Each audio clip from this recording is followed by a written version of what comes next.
Et pour Jésus, faites de beaux applaudissements. Mes amis, une des choses les plus importantes que nous devons apprendre de Dieu, c'est qu'il nous aime. Et après avoir compris alors que Dieu nous aime, nous devons comprendre comment est-ce qu'il nous aime. Et dans les conseils qu'il nous donne, c'est dans les préceptes. Et un de ces conseils, c'est un des plus merveilleux, et ça fait référence à notre esprit, à notre pensée.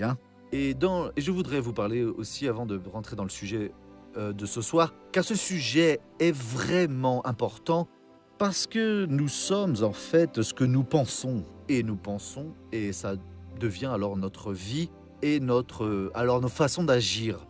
Allons aux épîtres aux Philippiens, chapitre 4, lettre aux Philippiens, chapitre 4, verset 8. Ici, l'apôtre dit la chose suivante.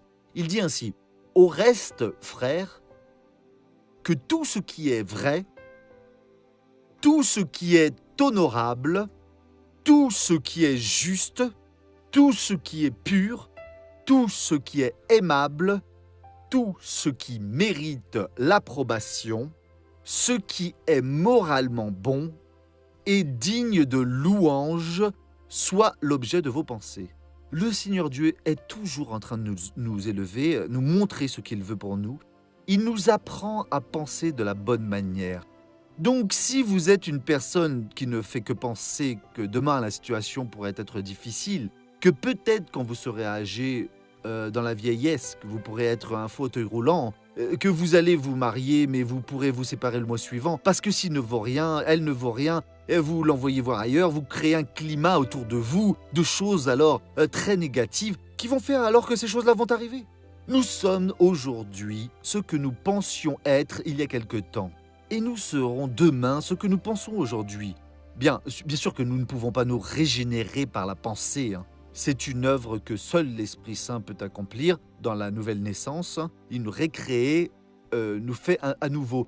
Mais nous pouvons nous transformer par la rénovation de notre compréhension. Au moment où nous commençons à penser de la bonne manière, si Dieu a dit « ne craignez pas », alors je ne craindrai pas. Si le sujet devient sérieux, non, je ne craindrai pas. Je vais continuer à avoir confiance dans le Seigneur, parce qu'il a promis ceci, cela. S'il a dit que nous avons le droit d'utiliser le nom de Jésus et tout ce que nous demanderons en ce nom nous sera donné dans n'importe quelle situation, alors je vais demander. Maintenant, je vais chercher dans la Bible ce mot-là, paix. Dieu va me la donner et je vais déterminer et je vais obtenir ma bénédiction. Nous ne devons pas être les maîtres de nos pensées et ni les servants. Nous ne pouvons pas non plus laisser nos pensées se concentrer sur les situations difficiles, des pensées négatives, des pensées sales, des pensées de haine, de vengeance. Non, je vais dominer, je ne serai pas cette personne. Car si vous vous laissez faire, c'est l'ennemi qui fait ça. C'est dans pas longtemps, l'esprit est rempli de choses mauvaises et vous serez inévitablement le servant de choses mauvaises. Nous devons toujours penser en accord avec la parole de Dieu. Quand elle ouvre une porte pour nous, elle n'ouvre pas une avenue, mais une grande route qui va alors jusqu'au ciel, que de bonnes choses pour nous. Les mauvaises pensées ouvrent la porte à l'ennemi, par l'ennemi. L'ennemi nous entoure et recherche quelqu'un à attirer. Et il plante sa petite graine sale, négative, de haine ou n'importe quoi d'autre qui ne soit pas dans la liste dont Dieu a parlé ici, qui a bonne réputation, qui a de la vertu, et nous commençons à penser à ça, à se méfier, à inventer des choses. Mon frère, si vous fixez un nuage, vous finirez par voir le visage de quelqu'un là dans les nuages. Si vous êtes dans votre salle de bain, vous fixez le sol, vous verrez des personnes qui ont été alors massacrées, parce que les dessins, c'est vous qui les créez dans votre tête. Vous regardez, il y a quelque chose, il y a un enfant là. Voilà, un vieux, il y a tout cela. C'est fou ça, tout ça. Il n'y a rien, c'est-à-dire, vous prenez un pot de peinture et le jetez sur le mur. Qu'est-ce qui s'est passé ici ? Cela veut dire que ma vie va bien aller bien, que ma vie va être mauvaise. Vous avez l'esprit fragile. Mais ça n'existe pas tout cela. Pensez à cela par rapport à la parole de Dieu. Ce que dit la Bible à propos de vous. Le Seigneur dit cela. Je vais penser, j'ai refusé, pris une décision ce qui est sale, ce qui est négatif, ce qui a mauvaise réputation, qui a une vertu qui n'est pas bonne selon Dieu, je ne vais pas la laisser sous aucun prétexte. Entrez dans mon esprit. Qu'est-ce qui va se passer? Vous réussirez dans la vie. Là, dans le psaume numéro 33, il y a un message que le Seigneur Dieu a donné à travers le roi David et qui va exactement là où vous en avez besoin. Versets 18 et 19. L'œil du Seigneur est sur ceux qui le craignent, sur ceux qui attendent sa fidélité, afin de les délivrer de la mort et de les faire vivre pendant la famine. Quand vous apprenez dans la Bible que quelque chose que vous avez fait n'est pas biblique, que c'est en désaccord avec la révélation divine, la meilleure chose c'est « Seigneur, pardonne-moi. Donne-moi la force, je ne le ferai plus. » Et quand vous apprenez qu'il faut faire quelque chose, vous prouvez que vous respectez alors Dieu. Les jours passent, l'ennemi travaille, il y a des gens qui pensent que l'ennemi n'existe pas. Ah, voleur, ce sont des bêtises. Jusqu'au beau jour où vous vous arrêtez à un feu rouge, votre fenêtre est ouverte et quelqu'un prend votre portable ou vous met un truc sous la gorge, une arme, et vous ordonne de tout donner. Eh bien mon Dieu, je n'ai pas fait attention. Quel idiot, j'aurais dû fermer ma fenêtre.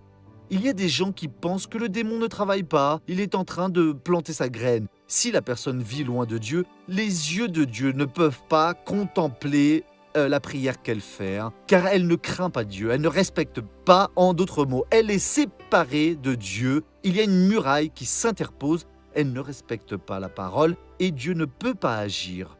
Quand la personne se réveille alors et dit non, je vais respecter la parole de Dieu, c'est tout ce que Dieu demande. Dieu ne demande pas votre sacrifice, il ne demande pas le désespoir, il demande de respecter ma parole. Voici l'œil de l'Éternel est sur ceux qui le craignent, sur ceux qui attendent sa fidélité. Vous ne vous réalisez que lorsque vous êtes vraiment dans la parole de Dieu. Une personne peut être bien, monter un commerce, créer quelque chose et même prospérer. Mais au fond de son cœur, elle commence à penser aux mauvaises choses.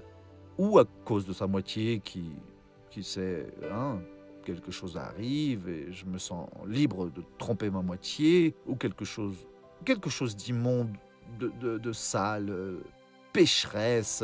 Et cette personne laisse ces choses entrer dans son cœur. Qu'est-ce qui va se passer? L'ennemi qui sait tout cela va vous aider. Et on dirait que c'est impossible. Maintenant, non, vous allez continuer et vous serez une bénédiction. Mais soudain survient quelque chose, un examen médical, un accident, une trahison. Une trahison et d'un moment à l'autre, vous perdez tout. Sachez bien que les yeux de Dieu sont sur ceux qui le craignent. Ne cessez pas de craindre le Seigneur et les choses vont bien. C'est le meilleur moment que vous avez pour craindre plus le Seigneur. Si la situation est adverse, continuez de respecter en entendant la bonté divine.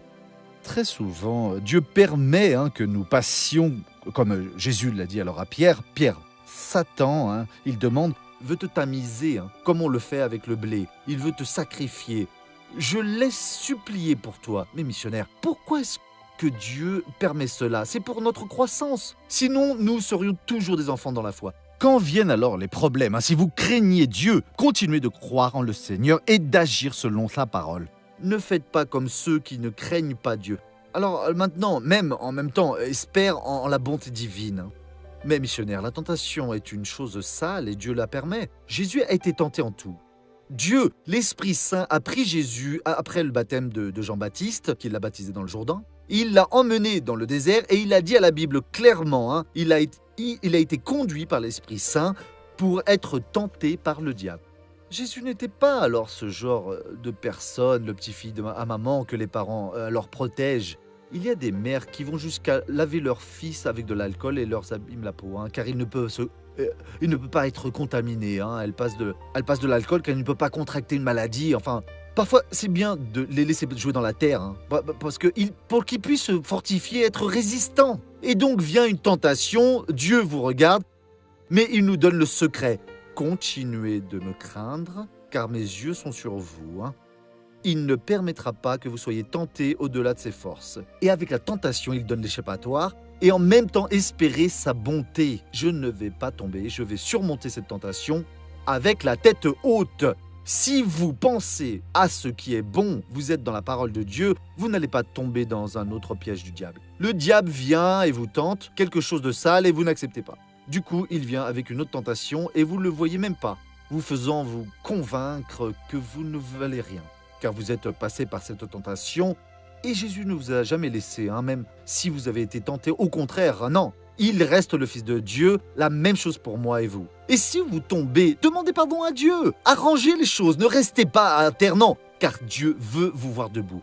Et là, qu'est-ce qui se passe si les yeux de Dieu restent sur vous? Alors, parce que vous le craignez, parce qu'il vous garde dans sa bonté, qu'est-ce qui va se passer? Pourquoi fait-il cela? Afin d'arracher leur âme à la mort. La mort, c'est la nature de Satan. Vous voyez, mon frère, il n'y a rien de mieux que de craindre Dieu, respecter, parce que Dieu vous délivre de toute alors implication malveillante et que si elle entre, elle en finit avec vous. Il y a des gens qui se sont complètement détruits moralement, socialement, physiquement, dans tous les sens. Pourquoi? Parce que la nature de Satan possède cette personne. Et Dieu continue avec ses yeux, si vous le craignez et espérez sa bonté, pour que la nature du diable n'entre pas en vous. Ce qui doit être entré en vous, c'est la nature de Dieu, qui est la lumière, qui est vérité, pour que vous soyez toujours une personne de foi, une personne victorieuse, une personne qui triomphe toujours, à chaque fois. Dieu fait cela pour que vous ne soyez pas dominés par la nature du diable, et puis aussi et de les faire vivre pendant la famine. Saint dans la maladie, mon frère. Dans n'importe quelle situation, Dieu va vous conserver. Tout le monde peut tomber à vos côtés, 1000 à gauche, à votre côté, alors 1000 à droite aussi, mais vous ne serez pas atteints. Non, jamais. Donc voilà le but que Dieu demande, que vous ayez, craignez-le. Et quoi d'autre? Respectez-le toujours, n'importe où. Vous êtes au travail, vous voyagez, vous êtes à la maison, dans n'importe quelle situation, respectez la parole de Dieu. Quand vous respectez la parole du Seigneur Dieu, le pouvoir de Dieu entre en action et vous bénit. Alors, si vous ne craignez pas Dieu, vous pouvez être à l'église et lutter, mais ne pas respecter l'intimité de votre être et celui qui vous entoure, c'est l'esprit de la mort.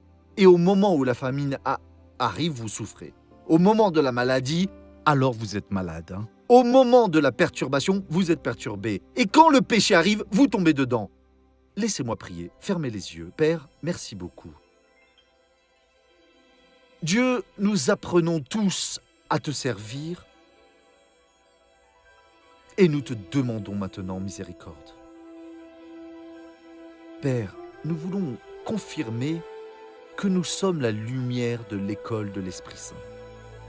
Il est le professeur des Écritures. Ô Esprit Saint, enseigne-nous la parole, parce que nous ne pouvons pas accepter la honte. Nous devons être la bénédiction que le Père nous a préparée, tout cela. Oui, tout cela au nom de Jésus. Amen. Regardons maintenant le feuilleton de la vie réelle.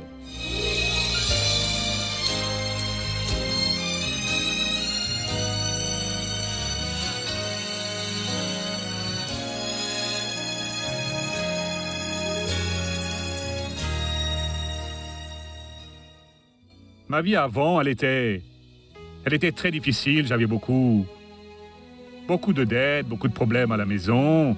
Pratiquement tout ce que je recevais, je dépensais tout.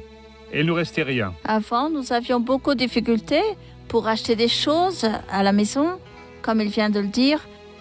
Ce qu'il gagnait alors, c'est la même chose que ce qu'il gagne maintenant. Il ne restait pas d'argent. C'était jamais possible. On pouvait survivre ainsi, vous voyez, mais pas pour sortir, ni aller dîner dehors.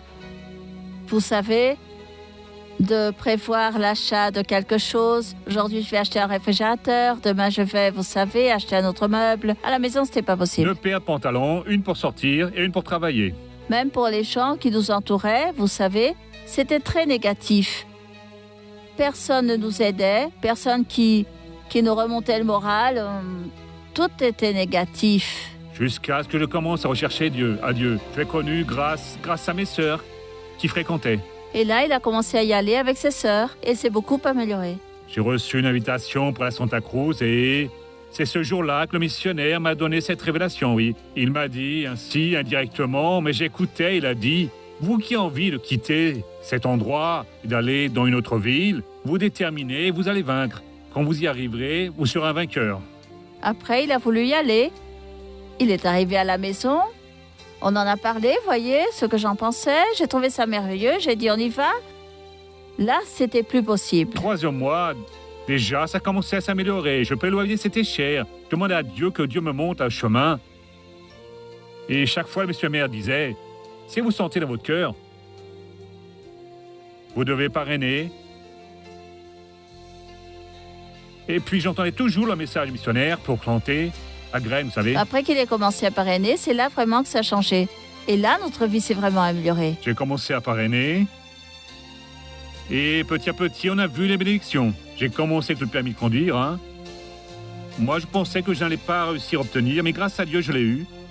Et puis ma voiture, j'ai reçu à acheter une voiture au comptant. Quand j'ai commencé à comprendre dans mon cœur, à demander à Dieu que nous voulons avoir une maison pour nous, hein. Mais j'imaginais voir ces personnes avec une maison et tout, vous voyez. J'ai dit, quand est-ce que j'aurai ma propre maison un jour? Parce qu'on paye un loyer, comment je vais réussir? Et là, il a dit non, je vais arriver à la maison aujourd'hui et demain, je vais au centre et je vais m'arranger pour acheter une maison pour nous. Mais ça a été rapide, il est venu à parler, à tout arranger. Ça n'a même pas duré une semaine, tous les documents étaient déjà prêts, ils ont commencé à construire. En moins de 8 mois, nous étions déjà dans notre maison. J'ai réussi à acheter ma propre maison, je l'ai même mise dans mon projet de vie l'année dernière.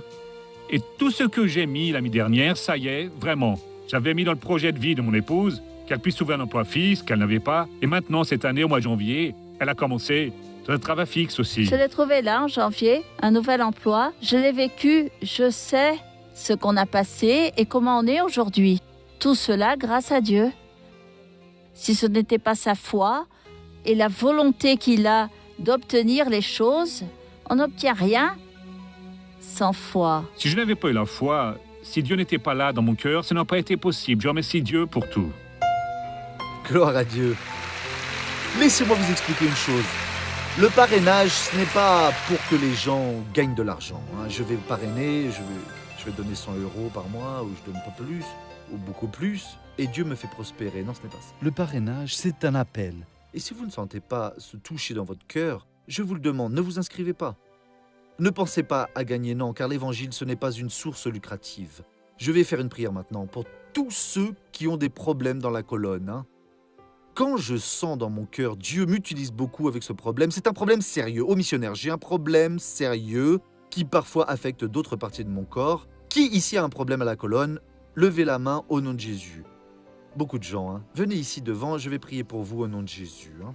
Dieu n'échoue pas dans sa parole. Je vais demander au Seigneur Dieu de toucher votre dos. Je vais demander au nom de Jésus et il va agir. Vous allez voir, si vous réalisez alors la parole, il agira. Maintenant, il faut croire après. Si vous ne croyez pas, il ne se passera rien. Le jour du jugement, il va vous montrer, hein, il va toucher votre dos. Il y a des personnes qui parfois remettent ça à plus tard. Non, c'est maintenant que je dois prendre possession de la bénédiction. Mais au moment où je vous le dis, hein, après la prière, je vais le dire. Faites ce que vous ne pouvez pas faire. Si vous pensez, est-ce que je peux le faire? Non, vous ne pouvez pas. Et si ça fait mal? Eh oui, beaucoup. Pourquoi? Parce que et si c'est un doute. Et celui qui est dans le doute est dans la main du démon. Celui qui est dans la foi est dans la main de Jésus. Dieu n'opère pas dans la main du démon. Dieu opère seulement dans la main de Jésus. Et le plus facile pour Dieu, c'est bénir. Regardez maintenant votre main droite et dites ainsi, Seigneur Dieu, au nom de Jésus, je te demande, pose ta main sur la mienne et transmets à ma main ton pouvoir de guérison, de libération, de faire des merveilles, de recréer et de défaire les œuvres du diable. Au nom de Jésus. Amen. Regardez-moi maintenant. Posez votre main ici, ou sur la nuque, ou ici, du mieux que vous le pouvez. Baissez la tête et fermez les yeux maintenant. C'est sérieux, mes amis. Hein. Dites ainsi, au nom de Jésus, je n'accepte pas ni ne permet aucun mal dans ma colonne. Tout mal sort au nom de Jésus. Restez en silence car je vais prier maintenant. Père, au nom de Jésus, je viens à toi en ce moment en faveur de tout ce peuple qui souffre de problèmes dans la colonne, scoliose, lordose, d'autres noms que je ne connais encore, des becs de perroquet, arthrite, arthrose, rhumatisme, ostéoporose, vertèbres déplacées, disques abîmés, nerfs bloqués, peu importe maintenant mon Père, je te demande de passer ton feu sur chacune de ces colonnes, de haut en bas, de bas en haut, brûle maintenant, remets tout en place. Et Père, je vais utiliser l'autorité du nom de Jésus maintenant. Et au nom de Jésus, je paralyse toute action du diable, toute cette œuvre malveillante, et je dis, esprit de maladie, sors de cette colonne, sors de ces vertèbres, sors de ce disque. Je t'ordonne de sortir et je t'ordonne de prendre ton hernie, prends cette séquelle, ce reste de chirurgie, ce qui a été fait, et sors maintenant au nom de Jésus. Et vous dites, merci Jésus, j'ai foi. Que ceux qui croient lèvent les mains et vers le ciel et dites, grâce à Dieu. Faites maintenant 4 fois ce que vous ne pouviez pas faire avant. Vous ne pouviez pas vous baisser, alors maintenant 4 fois baissez-vous. C'est maintenant ou jamais. Ou vous prenez possession maintenant ou jamais. 4 fois, n'arrêtez pas. Je vois déjà des sourires ici au nom de Jésus. Et alors mes amis, ça a marché ou pas? Non? Ceux qui ont été guéris, levez la main s'il vous plaît. Voyez comme c'est beau, levez le bras comme ça. Oh Jésus, plus de 90%, c'est merveilleux. Nous allons tous nous lever mes amis. Baissez la tête et fermez les yeux. Père, nous prions maintenant pour te remercier. Nous avons vu ici plus de 90% des gens lever la main, ça a marché. Comme c'est beau mon Père. Et Dieu, nous revenons en ta présence maintenant. Nous ne prions pas seulement pour ces personnes-là devant, mais pour toutes celles qui, où qu'elles soient dans cet auditoire, ou n'importe où qu'elles soient dans le monde. Ô Père adoré, envoie ton pouvoir maintenant. Étends ta main pour guérir depuis le dessus de la tête jusqu'à la plante des pieds, là dans le cerveau. Oh Dieu, cette personne qui a une tumeur. Oh mon Dieu, cette personne qui a un problème de vision, de l'audition olfactive, au palais. Oh Seigneur, du système respiratoire, de circulation du système digestif, urinaire, reproductif, colomoteur, système lymphatique, système nerveux, système immunologique, n'importe où, Père, dans l'âme, dans l'esprit. Ô Père, maintenant, moi j'unis ma foi avec la vôtre. Mon frère, nous allons croire maintenant. Au nom de Jésus de Nazareth, j'entre maintenant en ta bataille et je réprimande tout le mal, j'attrape toute force malveillante et je dis, diable, l'heure est venue de battre en retraite. C'est un ordre que je te donne. Lâche cet homme, lâche cette femme. Sors donc de cette tête qui est toujours douloureuse, de ces cœurs qui, quand elles ont leurs règles, s'ouvrent souvent beaucoup. J'exige maintenant, va-t'en avec tes kystes, avec ton endométriose et tout le mal, au nom de Jésus.